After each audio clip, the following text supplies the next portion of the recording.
Hello. What's up? Hi. Welcome to Summon Greater Podcast again. A podcast about homebrew and homies. For the 38th time. That's right, my dude. This is episode 38. I did not. I'm a bad wife. When we have episode 50, we'll bake a cake. And we'll eat it in front of you. No. That'd be really funny, I think. That'd be really funny, actually, yeah. That'd be fun. To eat in front.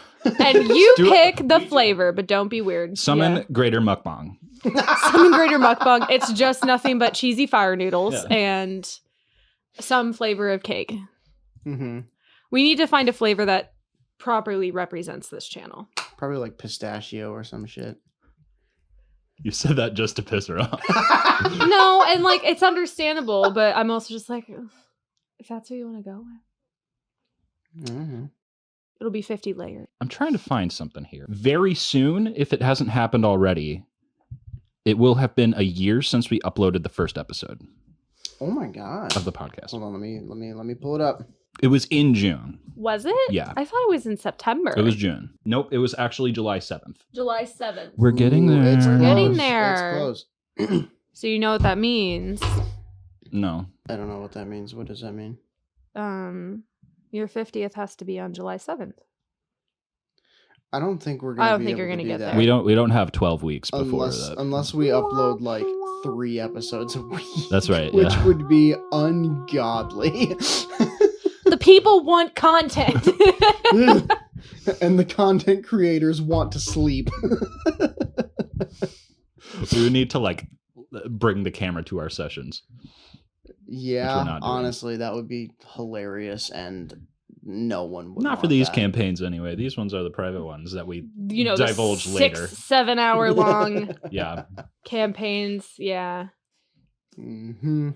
It'd be wonderful for, Yeah, Wingstop break included. Yeah, Wingstop break included. Just 10 minutes of everyone going, oh Hear my us God. slurping on mango it's hot so good. wings.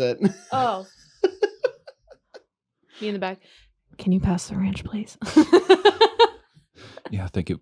Oh my God, that's so good. Oh my God, it was the only fries. $10 per person. God, the fries. It's only $10 per person. We're not sponsored by Wingstop, unless 50th episode. We eat 50 wings. hit us up, Wingstop. Wingstop. Can you imagine what a banger sponsorship deal Oh my that God. would be? Oh my I God. would cry. On like a D&D show to Yeah. have a Wingstop Wingstop. sponsorship. Girl. That would be insane. Girl. Just like the shit on the table. Oh my Lord. That should be our goal in Just a life, is large that fry in the eventually we center. become, like big enough to where we have a Wingstop and we make a wing flavor, like how they did the lemon pepper and everything. Yeah. I don't know what I'd create, because that Louisiana rub just like sends me into the fifth It's kind of dimension. everything. It's consistent, is what it is. Yeah. Consistency. Can you imagine an Ido themed wing flavor though? It would probably kill people. Okay, give me more of that a bit. I don't know. By the way, this is the Ido episode. We are Ido, Bobito. last time we had Sophia on, we went into detail on the campaign that she runs for us that we have been engaged in for the last year. Mm-hmm. And we talked a whole lot about my character. Today, we are going into Skyler's character, Ido Nagahide. Yeah, that's my boy. He's pretty great. But to your original question, what his flavor of wings would be, I would have to actually sit down and think about that. Clearly, it's going to be something stupid spicy. What flavors do you associate him with? Do you know what would be good? What? Is not like a ghost pepper, because I think ghost pepper is so overdone. See, I want a good flavor spice. Like I a don't want chili just garlic. hot for the sake of hot. Like a really good chili garlic. Uh-huh. Like a chili crisp and garlic. Ooh, chili crisp would be fun. And a little bit of soy. It would have to be very Japanese inspired. And Yo, okay though. Chili crisp and soy and a little bit of oyster sauce or something like that. just a really hearty The oyster sauce is a good idea. With the Minecraft. Insert the Minecraft eating sounds here. with Kewpie mayo sriracha dipping sauce. Okay. Just the whole 9 yards. Yeah, you're right for that. This is just something that y'all would make. Like, It's true. this is just something that y'all would make. Like, It's true. I don't know why we're sitting here being like, no, Wingstop. I mean, You are Wingstop, sitting we here- still want you you're here. sitting I here can make listing this. things in your fridge right now. I am, yeah. We are. Just like, What if we put all of it together on chicken wing? we'll have to think of that. I just Yeah. posted that in the group chat. I said, all right, your characters are Wingstop flavor. That's No. a great idea. I hope we get some responses And during the episode here. Io Dude, goes, we'll bring it up as soon as you we know, do, if Bailey's we do. character. She's like, oh, lavender honey, probably. I'm like, this isn't dessert. But yeah, like we said, last time Sophia was on, we talked about the campaign in general. We talked about Sam's character, Vori, and now we are here to talk about Ido Nagahide, my big demon child. Big demon door. Ido is Ido's a homebrew race that we decided to play around with. He is a half Oni, like Japanese inspired mythology, the Oni demons, like what are they? What's the other one's called? Like yokai or something like that. Yeah. So I've always loved Japanese mythology. I think the artwork is incredible. I love the concepts of it. So when I saw that someone on D&D Beyond had created a half Oni race, I was like, this is the coolest thing ever. Mhm. And I would have to do some digging and find out who made this. I'll find out afterwards, and we'll put a little like thing up on screen just to give someone credit for that. But really, really cool race. We've made a couple tweaks to it as well, because one of the racial abilities that it was given mechanically was the ability to hover like 10 feet per round, which I was like, okay, that's kind of interesting, but also not gonna be all that useful. It's and hard to imagine that he does that. Right, and that's the thing, is like for the character, we were like, that doesn't make a ton of sense for Ido. So we tweaked it a little bit and basically gave him like heightened senses. So he has blind sight, and then at higher level he will get some tremor sense, which I think is just fucking sick. Tremor sense is one of my favorite senses in D&D in general. I love it so much. But anyway, so he is like, how tall is he? He's fucking tall. He's over now. 7 feet, Yeah. I think. Yeah, Yeah. Ido is 7 feet 8 inches tall. This is very, very funny because everyone else in the party is like under 5'8", I think. I was gonna say like Io might be a little 5'5" taller. tops. How tall is Io's in Oh, the I don't- 5 foot range too. I'm Yeah. pretty sure. I don't think she's that tall. I think it's her think wings that are. it's her wings are, Right. because her wings are taller than her. I think Oh, Elle yeah. actually technically is the is tallest. the tallest, and I think she's at like 5'9", 5'10". Okay. Oh, I thought she was. But that's just because shorter than she might be. I know she's like she's all leg. 5'10" is how in she heels. was. Yeah. All leg is how she kind of described herself. that. Okay. Yeah. Yeah. Yeah. That makes sense. Yeah, but yeah, so like 5'9", 5'10" being the max height of everyone else in the party. It's really funny being a full 2 feet taller than them. So he is a half demon, red skin, gold eyes, horns. He shaved down his tusks because the Japanese Oni demons have the like outward facing tusks, but he shaved his down because he was trying to blend in the world, which, you know, I guess you could kind of pull it off and come across as a tiefling, but it's a very unique tiefling Yeah. at that. But Ido's whole thing is that he is the son of a lesser demon in hell and a mortal woman.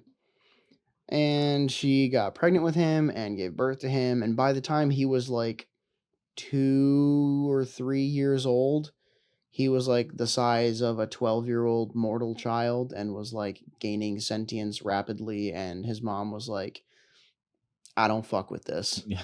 And I don't like my kid. So she wandered up to the mountains and dropped him off where she had first encountered his father and was like, hey, I don't want it. Take him back because I'm going to leave him here. And if he dies, it's because you chose not to take him. And so she left, and he was just standing there kind of like, now what? and then his dad came and got him and took him to hell and raised him, trained him, and I'm sure you can all imagine not a single trauma was picked up during all of that. Never. Why? Why would it ever? Can I make an observation Yeah. on this Pride Month? Yeah. There's a good deal of queer commentary in that origin story. Go on. So, just like the being raised by a parent until they realize that you're not what they thought you were, and then doing everything in your power to conform to a standard that society finds acceptable. Damn. Yeah, that's so true. I wasn't even considering that. just something I noticed. That's actually really cool. It's like really on point. That's probably the closest I will ever get to being able to play like confidently a queer coded character because I'm so fucking that's straight. what a lot of them are. I'm so sorry. Okay, but I will say this could unravel very quickly. I think it just did. I think you have played more I would consider like queer characters, and I think you found yourself in a very comfortable space. But I think I do also agree with that, especially knowing some of the pieces of the story that I know about Ido. Like, there's a lot of just like my identity, like my representation, everything about me, like is important. Like it's vital. It's not just like, oh, it's valid. It's vital. You know. Especially oh god, that Ido's makes story. the last session even more meaningful too. Fuck, Doesn't dude. it? Yeah. I mean, he basically came out. Kinda. Yeah. That's crazy. So I'll clarify that in a second here. Yeah, I was like, before you get into a no. But yeah, I love stories like that of like just being confident in your identity and being able to like bring your character from a place of not being cared about, not being respected, understood, whatever, into having a found family that does understand and respect and care for you. Like that's a great theme in general, and that's something beautiful in life. A lot of my characters, when I really think about it, kind of have similar themes or underlying tones to that. Yeah, so while Ido has similar themes to that, he very much is not a queer character in the sexuality sense, but that's really, really cool comparison. I haven't even picked that up. So I'm at. Ido would be the most supportive ally, though. Like that's the thing. Like Ido's the one who he goes to the Pride Month things, and the shirt like barely fits, and he's like, he's throwing a brick. Yeah, Ido throws bricks. Absolutely. Like, well, because that's the thing is like Ido demands legislation. Ido writes it and hands them legislation and says, "Print this shit." And he has inroads. That's the best part. He really does. Yeah, because I mean that's the thing is like he comes from he was raised in the hells where who you are doesn't matter as much as it matters, are you doing things? Are you making a name for yourself? Are you whatever? So gender identity, sexual identity, whatever it is, Ido doesn't give a fuck. He's just like, tell me what you are and what I should refer to you as, and then we'll fight each other. That's funny. But so he spent years in the hells. He was there for, I think it was like 12 years, something like that, because he left around 15. Was tortured, tormented, trained, all of that crazy shit, and then decided, hey, I don't like this anymore. I want out. I want to figure out why my mom didn't want me. I want to figure out where my mom is. I want to not be stuck here with my full demon siblings who despise my guts and my demon stepmother who wants me dead because yeah, that's the whole other thing. So he decided to run away, tried 4 or 5 times, and then finally found his way out. He spotted a flower that doesn't normally grow in the Hells, and it was his kind of like mental click of like, ooh, that's probably close to like a portal to the mortal plane. So he found it. Doesn't really know how it opened, but accidentally stumbled his way through, emerged in the mountains, and then spent a couple more years just kind of wandering around and like realizing, oh, I look very different from the people here. I need to find a way to blend in. That was when he started filing down his tusks and trying to pass himself off as a tiefling. Lived for a year in like the capital city of the continent of Festelia and got into a relationship, and she discovered he was actually not a tiefling but something else entirely, and she flipped out and basically said, hey, you better leave now or I'm going to call the city guard and we're going to kill you. So he ran away and then was discovered by the king of one of the other cities, and I will let you do a brief explanation of why there's a king in Achilleostad and not in the capital city. Okay, so this gets down to a very different political system than a lot of other campaigns. And it gets into a lot of lore, but then also does circle back to the importance of Ido, which I definitely wanted to touch on if you're cool with me. Like, Yeah, you know. Go for it. So please help me tell this story. So in like the last episode, we talked about the history of the stars, how half of them were flung up to the heavens, half of them went down to the hells. They became angels and demons. So, obviously that has to do with the infernal plane and the celestial plane. And then several hundred years later, what happened is that the gods of the time, which there were only 2 of them, which was Helios and Selene, which were the 2 mortals that fought against their daughter that created the stars. Quick recap. Watch the last episode. Insert here. So basically what the gods of the time deemed is that the actions of Polaris were so insanely brutal that the only way to make up for whatever happened is that the stars needed to pay penance, specifically like very, very, very specific ones.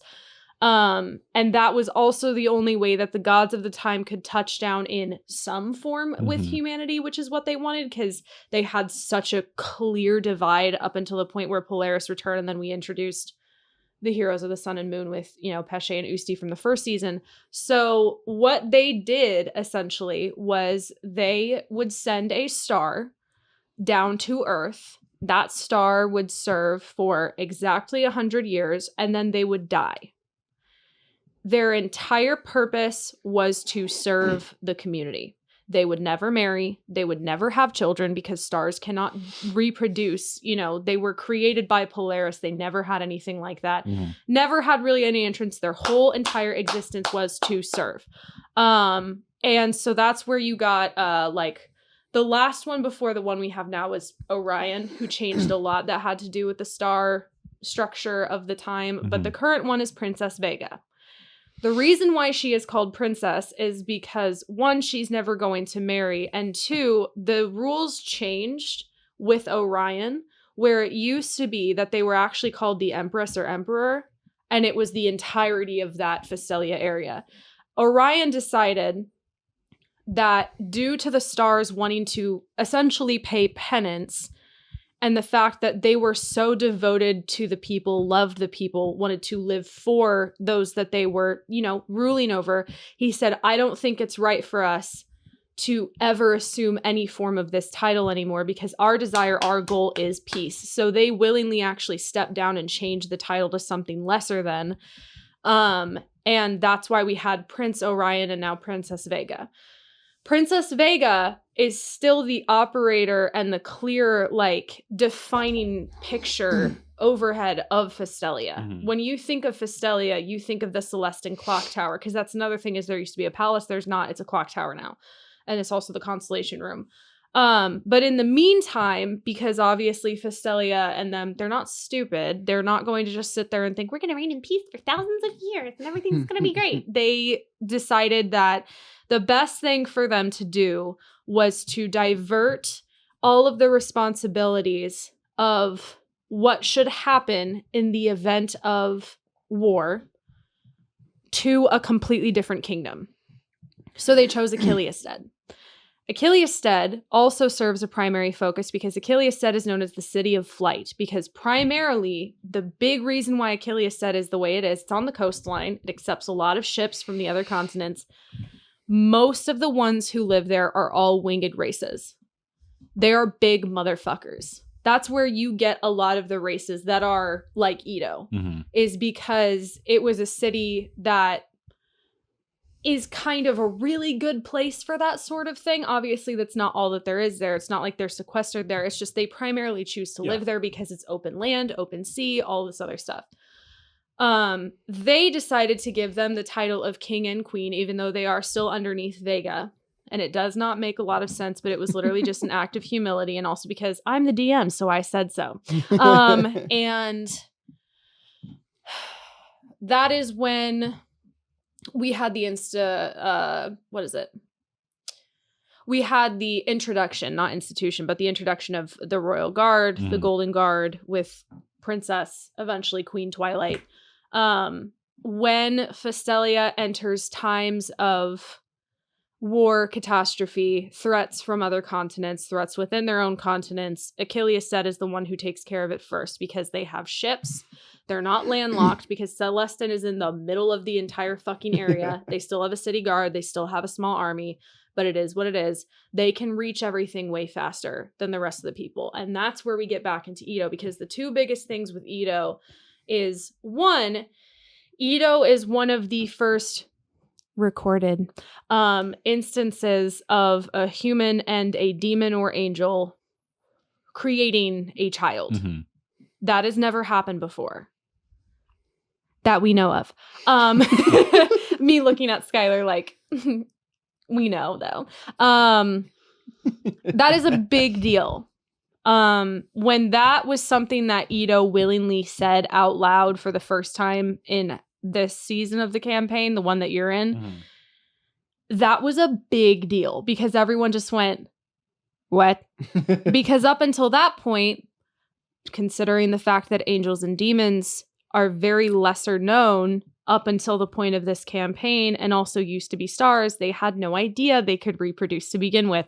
So that's already weird. They thought maybe they just create them out of thin air when the purpose is needed because of the structure of angels and demons. And then on top of that, you have the fact, oh, they can reproduce. They can reproduce with us. Really? It's a big deal. And the way that ended up happening, especially with King Essen, who you ended up finding, is that that was the one place, Achillesstead is the one place where, especially with the new ruling system under King Essen and Twilight, which are from the previous seasons, is the best place for Ido to be. Because it was also revealed at the end of season 2 that Twilight is most likely not an ASMR either. So when you have someone who's technically not mortal, but nobody really knows what she is, who comes into power as queen after paying penance from the war that happened, King Essen steps up to power, and he used to be basically a vandal, a scoundrel, a thief, a pirate, a this and that and the other thing. And then Twilight's parents, who were the original king and queen of Achillesstead, step down and say, we're going to leave the ruling to those two. And then you have Ido step in as a general.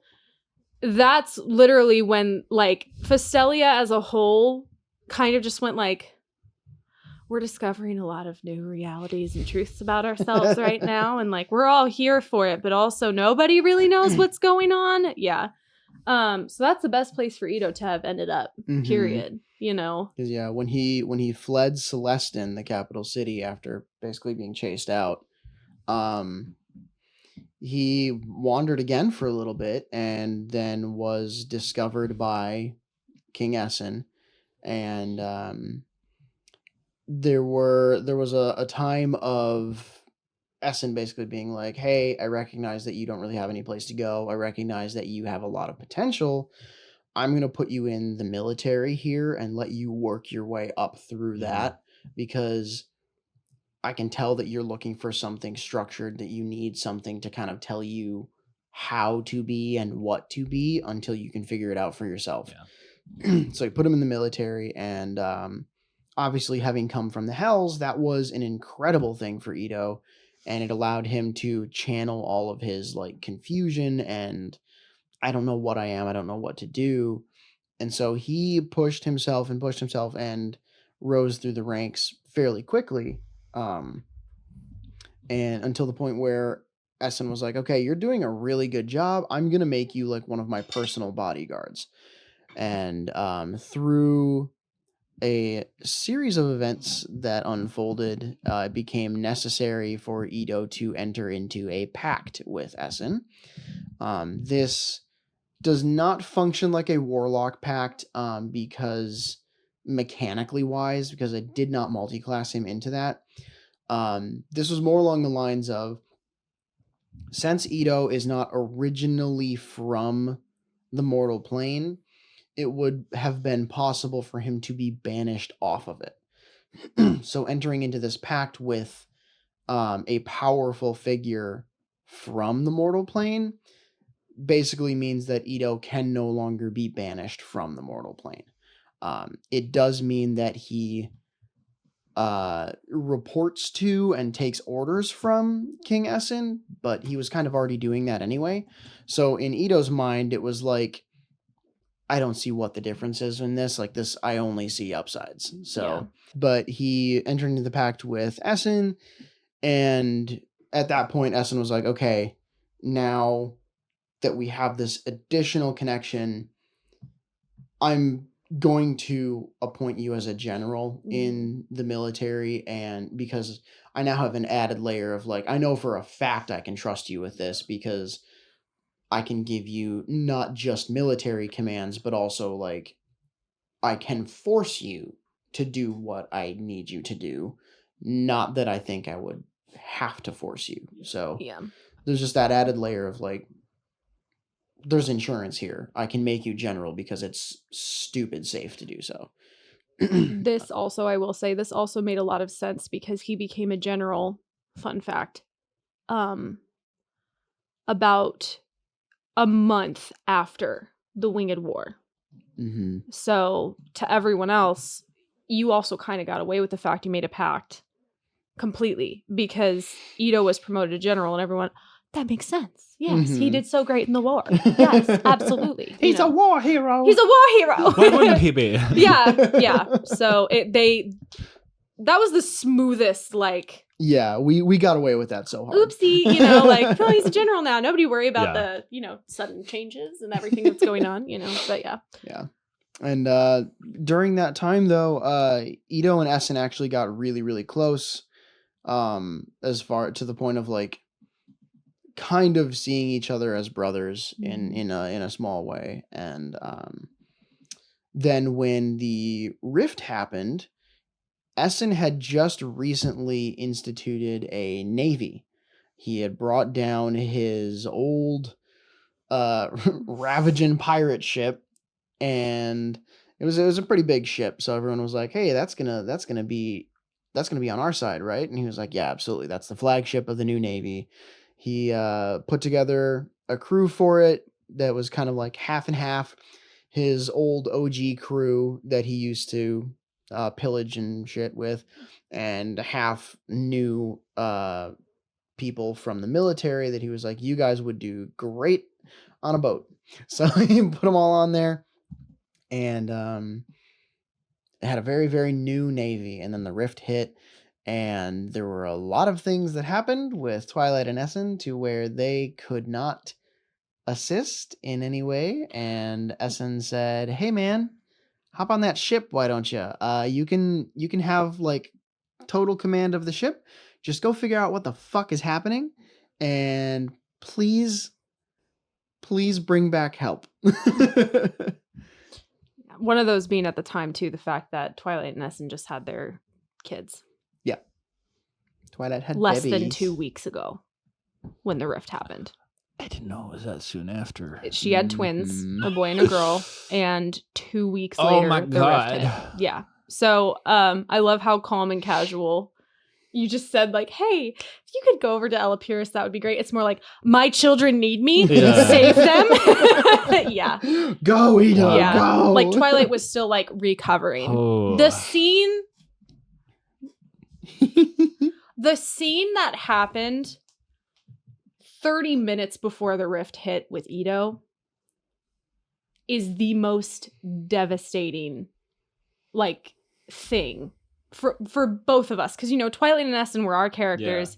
Mhm. And then Ido and the introduction of the kids, which that was my, like, fun little surprise for him, was, like, me being at the end of the story of, you know, Essen and Twilight before they became king and queen. Twilight being like, yeah, by the way, I'm pregnant. You know, it was like a huge deal because that was the first set of characters we ever had who have gotten to that point, who haven't, you know, been, like, you know, killed or something like that. Can I kind of, like, lift the veil a little bit, or Yeah, is that absolutely. something that you want to? Really quick though, say? another fun point to keep in mind, with that timeline in mind, Essen and Twilight have been king and queen for less than a year, which is insane. Dude, oh my God. Wow.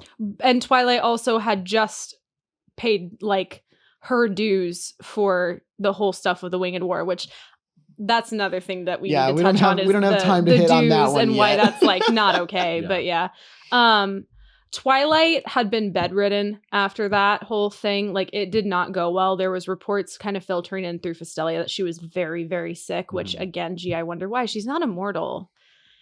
Interesting, right?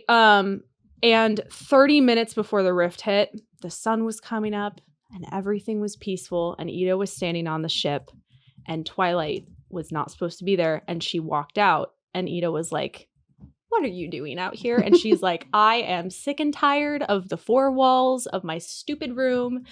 And you have to think in the mind, like, Twilight also, I think, has a very special relationship with Ido in a different sense, because Twilight also was a general, because she was the leader of the Golden Guard. She has been in multiple wars, and she was hidden from the rest of the world until 2 years ago. She came out as being the child of the king and queen of Achillesstead, because they were worried that with her appearance, her ability, that if she was represented as a princess instead of a general, that the world would think that she was going to usurp some sort of power over Vega. So that's a whole history there. Twilight and Ido have a very special relationship, in my opinion, just because of the fact that they understand where each other comes from.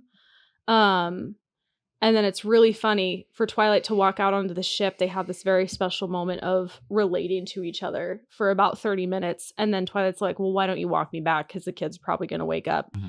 And these kids love Ido. Like, these 2-week-old babies are already like, yes, uncle, you know. And then the rift hit. Yeah. Jesus and then Twilight Christ, and man. Essen are saying, you need to go now and you need to try to find a way to save us. Like, putting all that responsibility on his shoulders after he had, like, just carried one of those babies up the steps. And that was when Ido headbutted one of the royals of the rift because they were trying to take the ship, and he went, no, the children. The Caesar no. Yeah. No. Yeah. Yeah, literally. Planet of the Apes. I keep forgetting that seasons 2 and 3 are, like, real close together. Mm-hmm. The end of season 2 was the Winged War, where our season picked up was only a year and a half. No, it was 2 years. It was 2 to 3 years. Less than that. No, it was a year and a half to 2 years, because Twilight had just been reinstated. She was redeemed by the Luminary Council. And then you became... I think it's because I always equate that part as, like, the finale of season 2. Yeah. It was like being reinstated and everything. So, but they'd okay, only had let's the do throne for, the like, timeline. a year. No, here's Well, all right. she got I'm reinstated so sorry. after the war because she got I'm gonna, wrapped up in everything. for the sake of you, this doesn't necessarily have to do with the podcast anymore. I'm so sorry for rambling. So we have the Winged War happened here, and then Ido became a general a month after and entered into the pact. Twilight spent 3 months paying her dues in order to get good by the people, because the same time that she was possessed by Psyche and Eros was the same time that Achilles decided it would be a good idea to say, oh, by the way, she's the princess. And everyone went, well, now your princess, your daughter is now trying to kill us all. And they went, but it's not her fault, though. Yeah. So she had to make her due. She did that for 3 months. They came back and she announced that she was engaged to Essen. They hid their pregnancy because it had just happened. So that was like 3 months post whatever, right? So then we have the night. Oh my God, Skyler, they've only been in power for like 3 months. Yeah, I know. It's only been about a year. Okay, that is what I thought then. At most. It's been a year and a half. No, it is a year and a half because after Essen became a general, there was a couple months where Twilight wasn't doing her circuit yet. They had her imprisoned. Yeah. And then, okay, now we're on the same page. A year and a half. So they've only been in power for about 6 months now. Why do I do this to the characters I care about? So, yeah, when the rift hit, chaos erupted. Achilles was in shambles because they got hit real hard. Achilles got hit by like the leaders of the Royals of the Rift. All of them came out there. They got hit the hardest. Yeah. And wasn't that where the ultimatum was given from? It was like over Achilles dead? No? Okay. So the rift started up in the North Mountains is what everyone assumed. And then it rippled down through Celestin, which Celestin was the capital city. That's where it obviously hit the hardest because that's where, we have Lanterne and Kaurim currently. And then it rippled down through Achilles and then breached and started heading towards Elapira. So it started going through the water. But you have to think of the fact that the rift somehow strategically hit both major cities. So it took out, that's why they said Celestin has fallen. And then it hit Achilles because Achilles is now crippled, like dramatically. And then the Navy starts fleeing towards Elapira to try to get there before the rift hits them. So Ido followed the rift. Yeah, he was trying to make it to Elapirus, the other continent, before the rift got there. Yeah. Obviously, their ships were not fast enough. Go very well. Yeah. The charge, Lanterne's charge that she gave. Oh no! So actually, what happened is because I remember this now. Sorry, I don't have the notes pulled up in front of me, but I definitely know. When it went through Celestin, the final bell was rung. When it reached and ended through Achilles and started heading through the water, an hour later, the charge, Lanterne's charge, hit. Because I remember what it was is you were stuck in the palace, and when you left, your ship was leaving to the sounds of the charge being given. Oh, yeah. And then when you reached Elapirus, when you landed on shore, like when your feet stepped onto the shore, the charge was given then. So you missed a lot of the active rip of the continent. You were there for the chaos in the streets and then the aftermath, essentially. You were docking to the chaos happening, and then when you finally stepped on shore, that was when the charge was given. So it was separated. And I know how all that works and you don't. But I mean, it's self-explanatory. Basically, the leaders of the royals of that group essentially just massive thaumaturgy over the entire land, like spell to the umpteenth degree. Like 9th level thaumaturgy. That's why I said if you were to listen carefully, it's not Lanterne's voice that's speaking, it's all of the royals speaking over the entire continent, and then they all dispersed. So it's got me thinking like collective ritual spell to do all that. Is that pretty much it? Yeah. Okay. You do not know how the rift itself happened. You don't really know how the horde happened, how a lot of the things that happened, but I can tell you right now, when you get down to brass tacks, it involves every single one of them. It was a very big collective effort. I have not ever really dabbled in homebrew spells. What I usually do is I take a spell and I said, what if we were to crank it up to like 20 and let's say 50 people were doing it at the same time? What would that look like? You know? Yeah. So a lot of it is ritual. Yeah.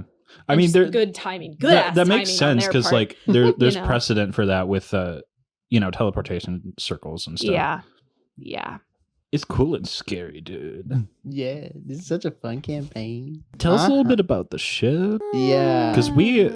boarded it in the last Mhm. couple sessions and have been meeting a whole lot of people. It's a big ship. Yeah. It's a real big ship. It is called the Sapphire Tempest. Mhm. That is something that I came up with back when Essen first took over the ship. I don't remember what the fuck it was called before that because it was something stupid. And The Black Pearl. Probably. True. And Essen was like, I know a better name. Elizabeth. Black Pearl, but multiple times larger. Yeah, very big. And it's got, obviously it has too many crew for me to be able to name every single one of them, but there are some highlights for the crew. And I won't go through all of them because that would take us so long, but I will touch on a couple of my favorites. One of them being a character that was heavily inspired by really, really deep cut here.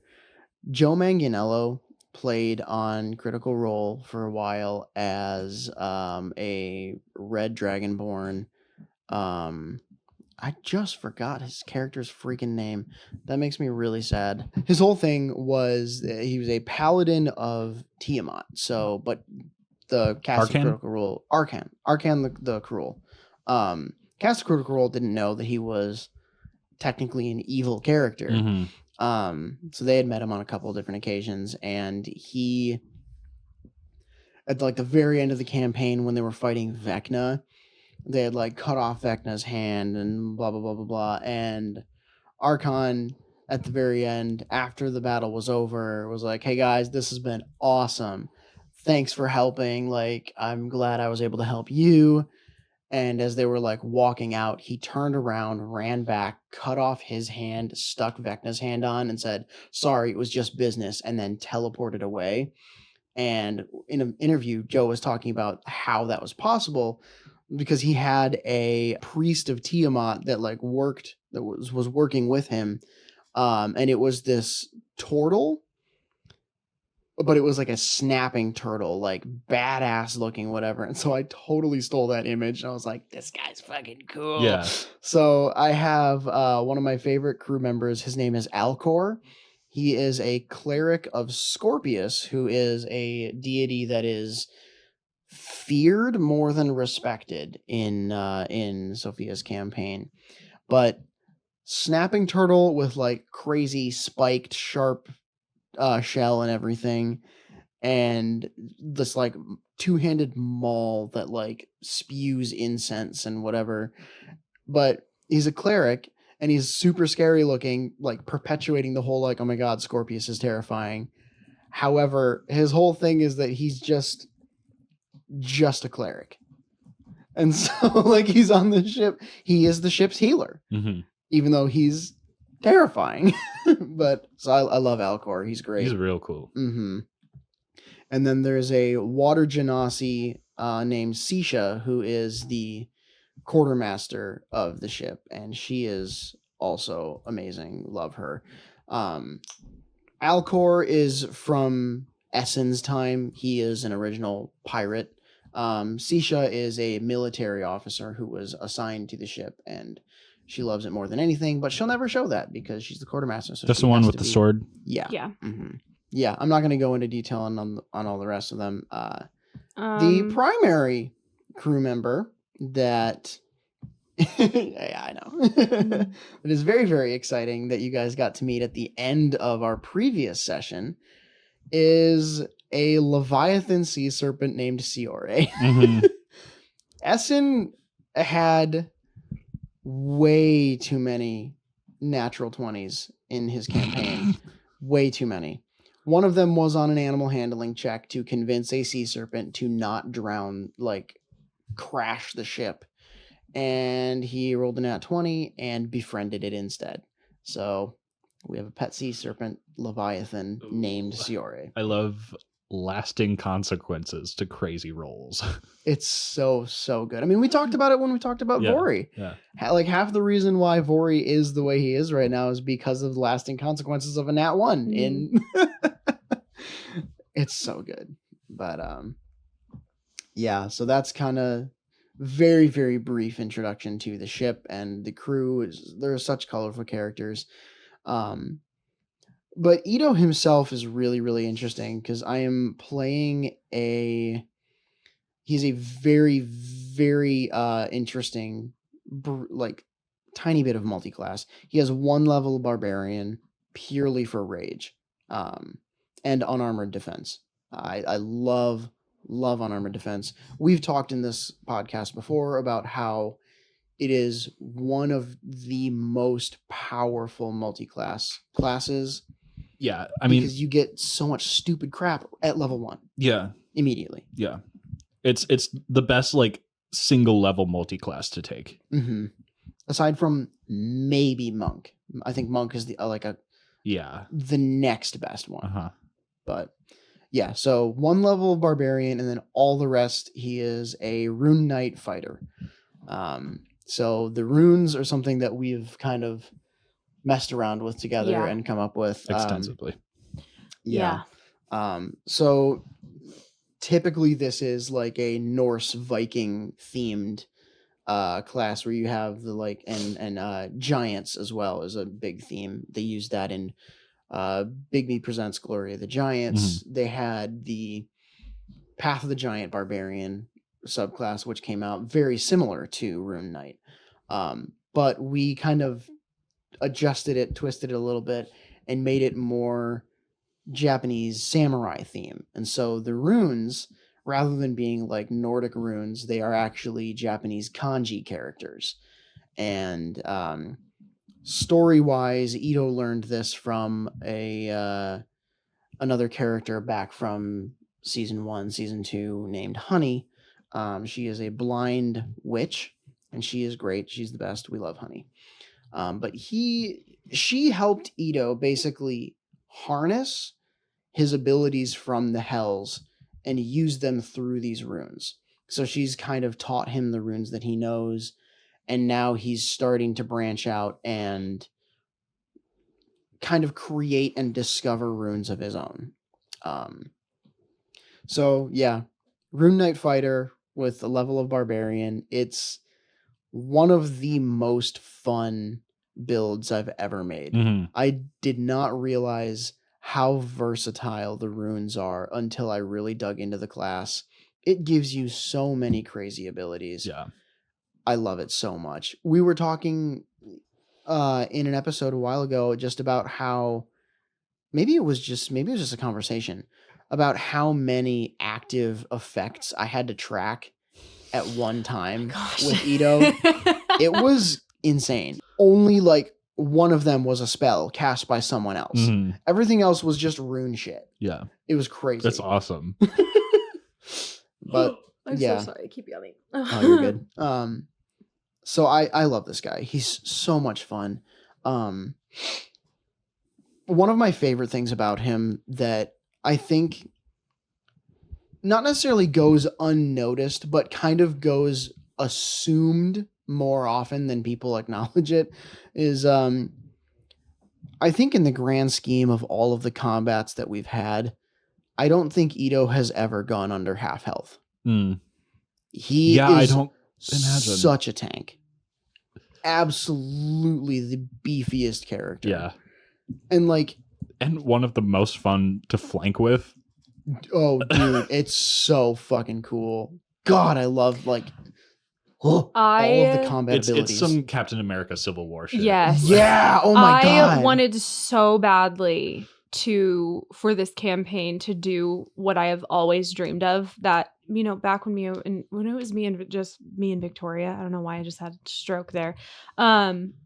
We would love just doing the most unhinged shit because it's not like anyone else is playing with us. We're up at 2 a.m. This campaign has derailed several times. And it's our characters that we created. We had been role-playing and writing for years, so I was like, what if we combined this spell and this spell? and then I'll roll for this, and then you roll for that. The entire season 1 of Festelia was not me as a DM. It was just both of us going, but what if we did this? It was And, just theory crafting. It was just theory crafting. I wanted so badly to actually, it inspired me from like the Captain America stuff with like Bucky Barnes and Captain America, like the stacking ability. Mm-hmm. And so I was like, man, I really hope that they like start like, like stacking like you and L specifically, the stuff I'm giving you and the stuff I'm giving L, and then the stuff I get, all of it is so you guys can stack spells. Yeah.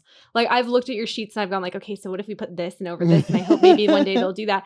And then Ido comes along and I was like, give it all to him. And then what you do is you're going to put effects on him and then he's going to pick up Vori and he's just going to throw him. Like, dude, no, you know what I should do? I should throw the octopus. Yeah, I would die. I want that shit in my campaign so bad. That would be so funny too because it grapples. It would basically be a bolo. Christ. Just like a, oh my god, what is it? The parasites from Alien. Oh, the face huggers. And that's also great for me though, because as I have said before, my entire purpose as a DM is to kill one of my husband's characters, even for just a second. So I keep creating more, like, in my opinion, I'm very proud of the villains I've created and like the combats I have created where it matters. Like Gadriel was awesome. That was a great I fight. loved Gadriel. That was awesome. And that was the first time we got to see all the stacking stuff. So I have a photo and I want to show it to you so badly, but it's because it's a spoiler for like arc 3. Yeah. Honestly, I might just show it to you. I want you to like find an atomic bomb for this guy because he is, in my opinion, I am going to show it to you, arguably just really just bad. And give me 1 second. This is the one where you're going to want to throw the fucking octopus. Okay. I don't mind spoiling this one and only you two are going to see it. So to Aaron and Bailey, sorry, babes. This guy is going to come at the end of like arc 2, early arc 3. Oh Lord. Okay. This is top secret. We don't get to show this. Sorry, guys. He's one of my favorites. This is a Castlevania enemy. Yes. That's insane. Oh, Ido's gonna love this so much, though. I want you to throw several things at We're gonna need some magic items. We're gonna have to stock up. But yeah, I love this is gonna be so long before you ever encounter this guy. And he's not, this is the best part is, I promise you this, he's not like someone you're ever gonna like interact with and like have a conversation with. He's just gonna show up and it's gonna be like, he's just a combat guy. He's just a combat guy. Yeah. He's just a beefy combat guy. There's no redemption. This is my Tarask. Okay. Yeah. Hell yeah. I'm so ready. Yeah, so anyway, I have created things that I'm like, just do whatever. That's the thing is when I get into combat with you guys, I'm not there to like, I mean, I'm kind of there to kill you because it's funny. But like most of the time, I'm just there for you to be like, can I do this? And I'm like, yes. Yeah. You're like, I want to pick up an elk and I want to throw it. I'm like, yes. Mm-hmm. You're like, I want to create a car, get in it, and just drive over somebody. Yes. You know. Yeah. I'm the yes man when it comes to combat. There's nothing you can't do. I mean, with me. It's evident just through the combat environments that you make. Yeah. Like specifically, I love the Gadriel fight so much. The Gadriel fight was so specifically because of the pools of water. Yes. Just like so to recap the reason that Vori has an octopus. He was a shadow sorcerer. Mm-hmm. And then we tweaked the subclass a little bit as he became more and more affected by his connection to a star. So his subclass currently looks a little bit like Shadow Sorcerer, but is quite altered. So in place of the Hound of Ill-Omen, he can summon a direwolf, a great eagle, so it's called a giant eagle, or a giant octopus that function the same as the direwolf in Hound of Ill-Omen. So the octopus was so funny in this fight because he was like having it jump through pools of water to flank this demon, and it was so sick. Mm-hmm. And it kept missing, but it was so cool, like incredible that it was there just I've talked at great length about how much I love positional advantage in combat like that. I am all for positional advantage So is cool. the thing. As I would say where I suck is I've never done layer actions. Bailey's fight that we just did with her, God bless her for that. The layer actions that we did, I had never seen that before. I didn't know that was a thing. And then in Aaron's, I remember that in Aaron's we had layer actions that I actually helped her with, and that really expanded me. I'm not as, I would say, I don't know if thrilled is the right word.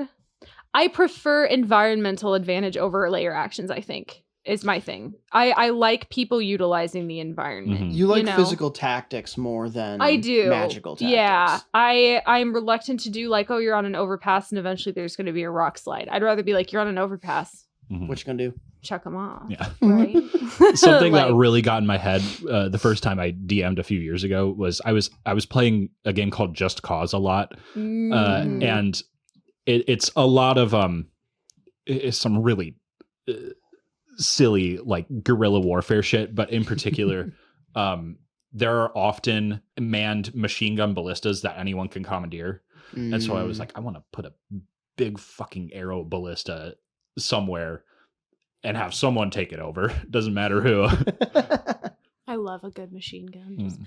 And it's also like we played for a while when we were in college, Fire Emblem's Three Houses. Yeah. And one of the big things in later level fights on there, like obviously Fire Emblem is like a chessboard and you move your people around, and certain types of troops have advantage against certain other types of troops. So it's very like, I don't know, in my mind it was like combining Pokemon with chess. Like it was so cool. But that's a good way to think about it. One of my favorite fights is when you have the competition between all three of the houses. Oh yeah, man. And like there's like a hill in the center, and if you take the hill, there's positional advantage because your ranged attackers have more range from the top of the hill, and there's also a ballista that's just there. And it's like, race to the ballista. Whoever gets it first can shoot people with it.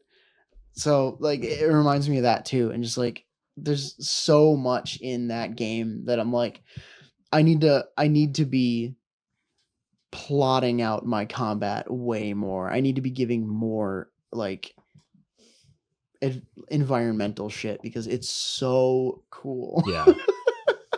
I also just thought of this when we were talking about the positional advantage and things like that. I think Ido needs to take that feat that we created together up close and personal. So this is a feat that Sophia was just talking about, like, why doesn't something like this exist in D&D? And I was like, hold on, I can do that. Do you have this written? And it was an act of love. Oh, it's written and posted, and it's amazing. Up close and personal feat. This is a spontaneous homebrew thing here. You've implemented this already on him, haven't you? Didn't you take it? I thought Vori took up close and personal. No, definitely not. You were debating taking this it. has not been implemented yet because I made this like 2 weeks ago. Why does the name sound so familiar to me? Because you were debating it for Vori. I remember you texting in the group chat and saying I might take up close and personal. Because I created it before we hit just level leveled 10. up. Oh my god. But after you guys left the stronghold. Yeah. It requires a dexterity score of 16 or higher. You are an expert of close quarters combat. Where most people are cramped and struggle to land blows, you feel right at home. Utilizing the walls, floor, and ceiling, your mobility and effectiveness remain at their peak.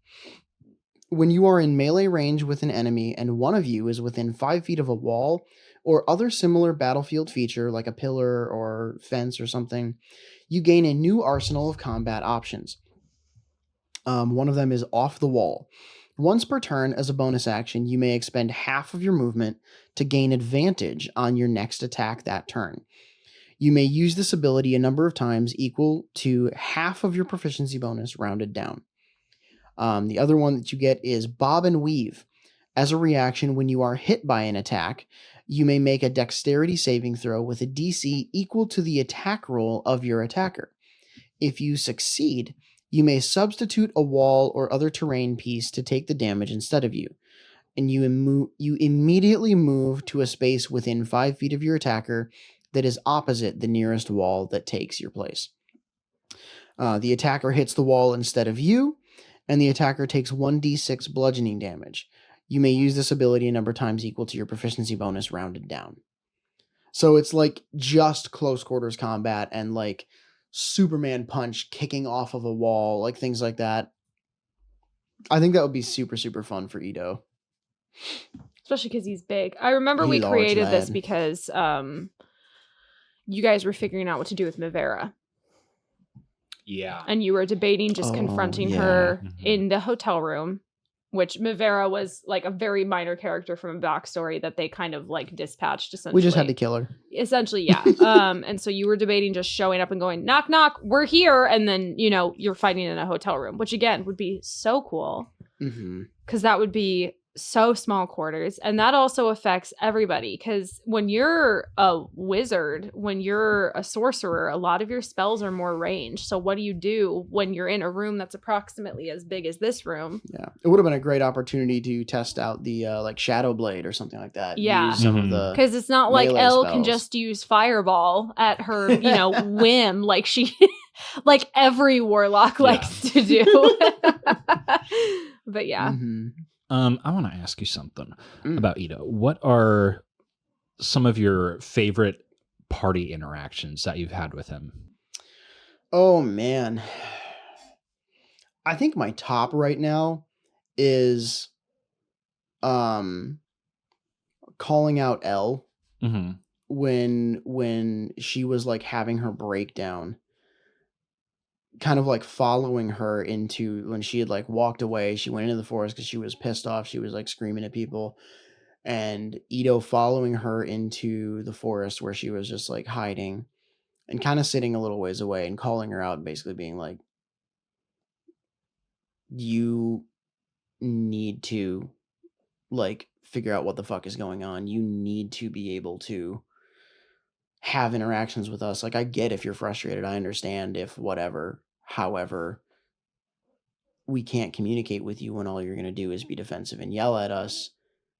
And I understand why you're doing that. And kind of being able to like have a conversation like and say, you gotta figure out a better way than this.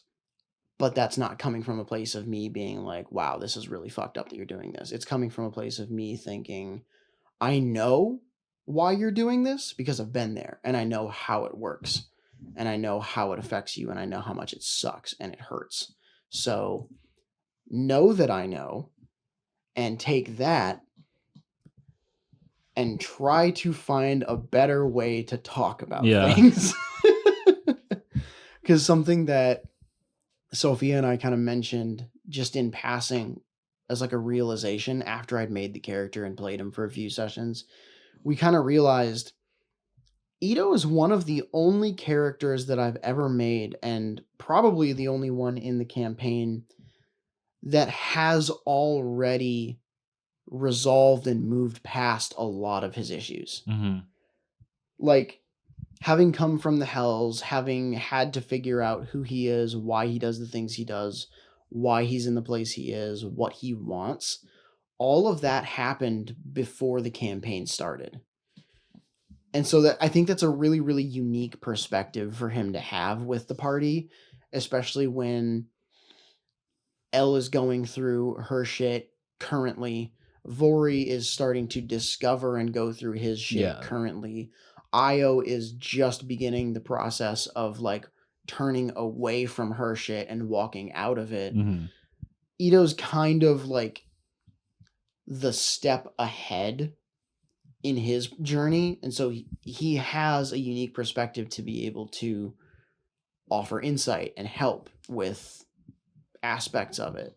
And I think that's the first time I've ever played a character that's not had to deal with his shit in the middle of everything. So it was just really, really cool. And I love the opportunities and options that has given me in roleplay with him. He's in his gentle parenting era. Oh my god, he is. So fucking true. Oh my god. I understand. Yeah. that you're upset right now. And I want you to be upset, but I want you to be upset with us and not by yourself because you're in a safe space. Holy and shit. Elle responds with, and Aaron, this one's for you. I've never been parented. How do you expect me to respond to this? Oh my god. Oh, fucking hell. That's so funny. Ido Gentle Parent Nagahide. Ido Gentle Parent Nagahide. Oh my god. It's his combat style. It's not Gentle Fist, it's Gentle Parent. Gentle Parent. Going up to the enemies. I understand that the rift happened because you're very upset with the political structure. But you can't solve anything unless you use your inside voice. I want to understand you right now, but I can't. I think I'm dying to figure out in game how he ended up that way, because it's perfectly reasonable that he wouldn't have. Mm-hmm. Yeah. Just considering like where and what he came from. He could have turned out just the most toxic and like violent ass imaginable. He could have become a monster. He could have horrible thought for you. He could have been on the other side. Yeah. Ido had like every so right. easily. Yeah. Mhm. Ido had every right to be part of the Royals. Every right. Yeah. But yeah, we are finally getting to a point of starting to be able to really like crack open the walnut shell that is Ido, because you guys just encountered the ship, which means you're starting to get a little bit of an insight into who Ido was around prior to all of you, and those interactions and what that looked like, and what his life used to look like before he met you guys. It's gonna be really fun. I'm really excited. My favorite thing has been we've played a lot of Truth or Drink with our characters. As far as just like digging into backstory and figuring shit out.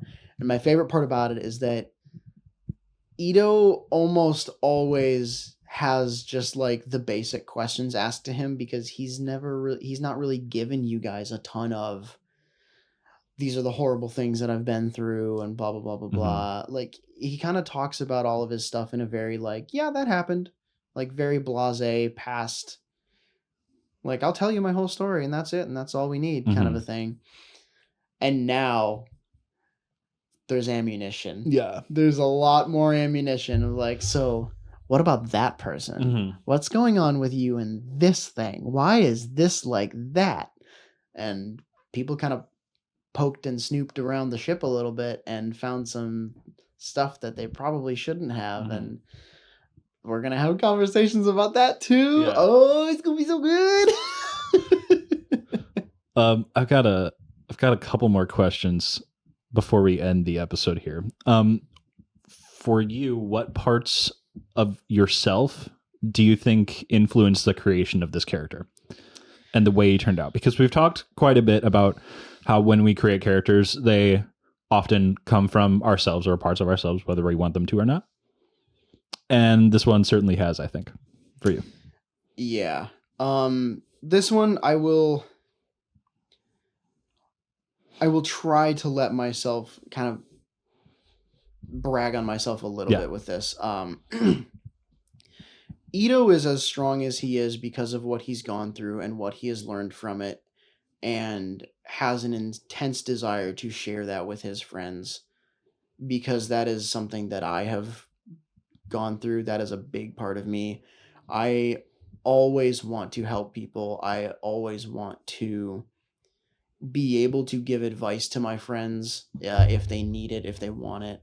And I have been through a lot of situations in my childhood, in being homeschooled all the way through high school, going to a community college, having weird relationships with friends, girlfriends in that community college, and then coming to the 4-year school where we went and meeting everybody there.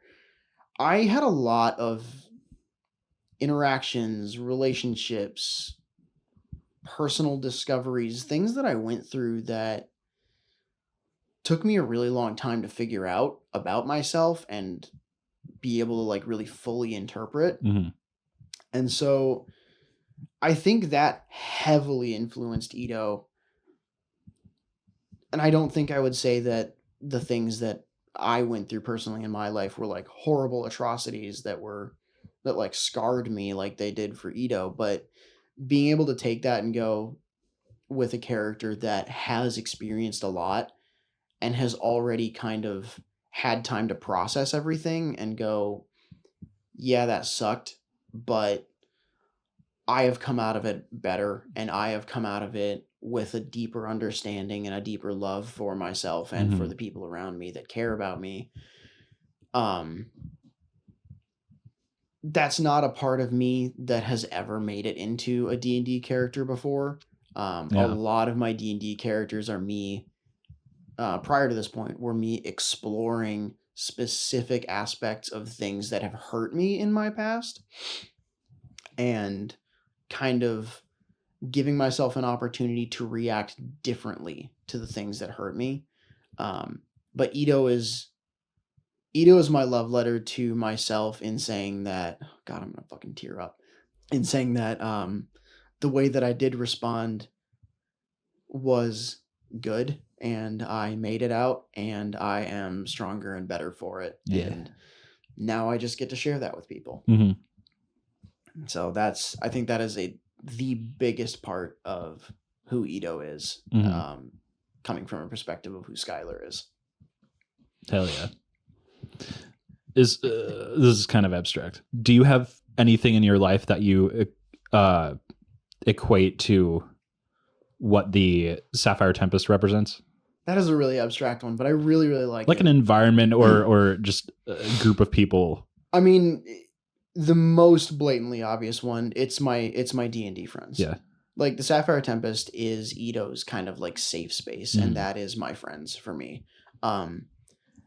In a more large abstract way, I think it is also the memories of the things that I've been through.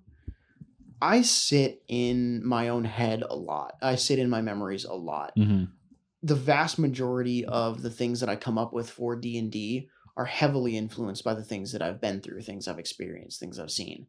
So the Sapphire Tempest in my head is kind of reminiscent of like the room full of memories that I bring with me everywhere I go. It influences how I approach situations. It influences how I speak with people, how I interact with everything.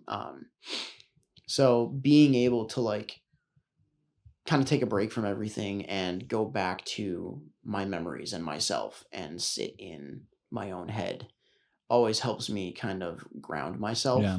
And so for Ido as well, having been for like a month traipsing around inland on this continent with people he just met, and now all of a sudden he gets to step foot back on his ship and go,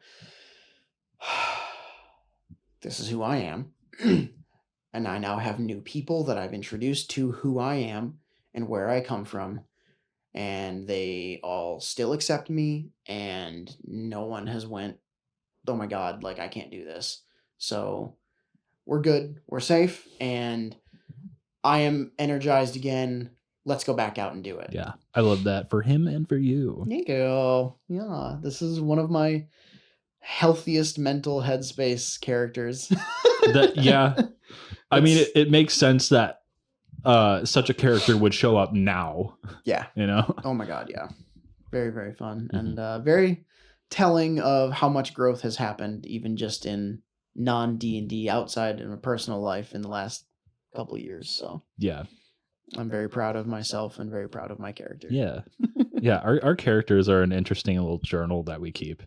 Oh my God. Yeah. So much. That's my favorite part of this group, honestly, is just like being able to witness personal growth through character growth and kind of being able to quietly congratulate and encourage our friends through our D&D characters. Yeah. Amen. I've had instances just like at my job or just meeting other people that play the game where I noticed there's a hard break in how we talk about D&D, because like there's a good deal of people that just like play the game as, I don't know, a video game of sorts. It's Or a just like tabletop. Yeah, I was gonna say there's a lot of people just that play it like- like a board game. Yeah, very, very mechanically. And like, you know, that's the way it's designed, but we've made it something completely different. I mean, my favorite way of putting it is we play by the spirit of the law, not the letter of the law. Basically, yeah. I don't know. It's just an acting experience for us more than anything. Yeah. Well, rule of cool is a huge part of all of our tables. There have been so many times where we've just overwritten the rules because we're like, fuck it, that's awesome.